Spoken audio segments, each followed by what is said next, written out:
Hello साथीहरू नमस्ते अनि सलाम। आज फेरि एउटा नयाँ भिडियो लिएर आएको छु है।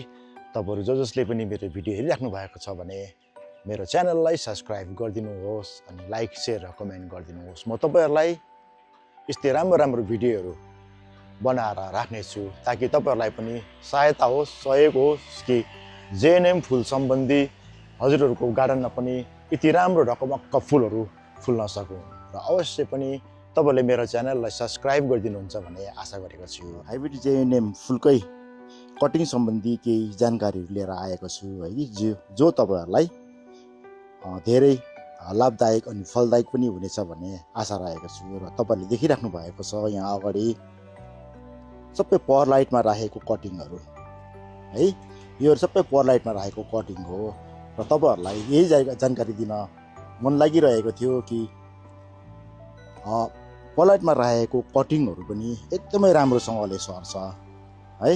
र हेर्नुहोस् फुल कति महँगो फुलहरू हामीले किनेर ल्याएको हुन्छौँ हाइब्रिड जेएनएमहरू हैन। यो सबै डबल प्याडलको हाइब्रिड जेएनएमहरू हो हैन, कति महँगो छ हैन। तर हामीले जब कटिङ राख्छौँ, कटिङ राख्दाखेरि धेरै कटिङहरू मरेको हामीले देखेको छौँ है, बिग्रेर गएको देखेको छौँ। अनि कटिङ सारिसकेर पनि जरा हानिसकेको बिरुवा पनि बादमा गएर मरेले दिएको छौँ है। हामीलाई साथीहरूले भन्नु पनि हुन्छ यस्तो हुँदैछ भनेर। र त्यही भिडियो बनाउन मन लागिरहेको थियो र आज तपाईहरुलाई त्यही भिडियो बनाउन लागिरहेको छु। हाम्रो सहर बजारमा बस्नुहुने फुल प्रेमी महानुभावहरूको लागि चाहिँ एकदमै राम्रो हुनेछ है।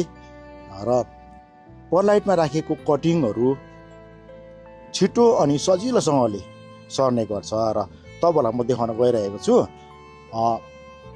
यो हेर्नुहोस्, यो पोलाइटमा राखेको जस्तो महिना दिन हुन लाग्यो है, महिना दिन हुन लाग्यो र यसको जरा कति लागेको छ म तपाईहरुलाई देखाउँछु ल। यो निकाल्नु पनि एकदमै सजिलो हुन्छ क्या।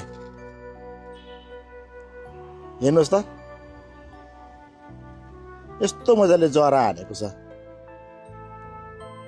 हो, यस्तो मजाले जरा हानेको छ। यो एउटा भयो है, त्यहाँदेखि अर्को पनि देखाउँछु ल तपाईहरुलाई म।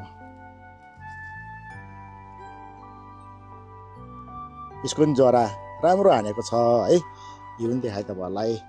अर्को पनि देखाउँछु ल तपाईहरुलाई म। हेर्नुहोस् यसको पनि जरा एकदमै राम्रो हानेको छ। र यो फुलहरूको प्राय सबै नै कटिङहरू राम्रो हानिसकेको छ है। र तपाईले देखिहाल्नु भयो पलाइटमा राखेको फुलको कटिङहरू कस्तो मजाले आएको छ है।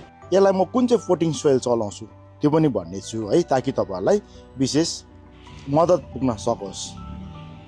र हेर्नुहोस् अहिले मैले पोटिङ सोइल लिएर आइसकेको छु है। यो magic soil all purpose potting mix भन्छ। यो सबै प्लान्टहरूमा पनि लगाउन सकिन्छ, इन्डोर प्लान्टहरूमा पनि लगाउन सकिन्छ है।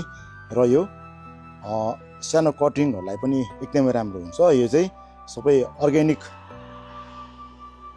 पोटिङ मिक्स सोइल हो र तब हजुरहरूले पनि यही पोटिङ सोइल चलाउनु भयो भने एकदमै राम्रो हुन्छ है।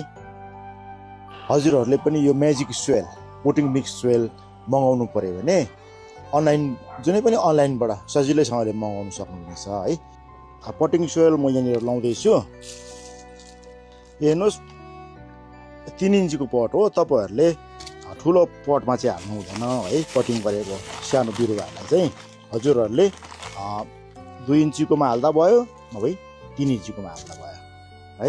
र त्यसै यो पोटिङ सोइल एकदमै राम्रो छ।